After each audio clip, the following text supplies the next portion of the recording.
નમસ્કાર, આપ જોઈ રહ્યા છો સ્પાર્ક ટુડે ન્યૂઝ। પાદરા પ્રાણી જીવરક્ષક સંસ્થા દ્વારા ઇજાગ્રસ્ત થયેલી નીલગાયને બચાવીને માનવતા દાખવવામાં આવી।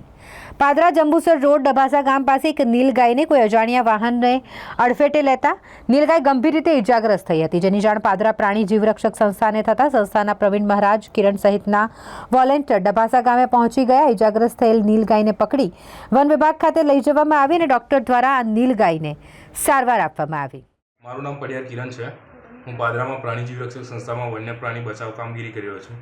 આજ રોજ અમને પાદરા જંબુસર હાઈવે પરથી કંપનીએ જતા એમ્પ્લોયનો ફોન આવ્યો હતો કે એક નીલગાય તે અજાણ્યા વાહન સાથે અડફેટે આવતા તેને ગંભીર ઈજા પહોંચી છે। તો પાદરા પ્રાણી જીવરક્ષક સંસ્થાના પ્રમુખ પ્રવીણ મહારાજ અને તેમની ટીમ નીલગાયને રેસ્ક્યુ કરીને પાદરા વન વિભાગે સારવાર માટે લઈ આવેલ છે।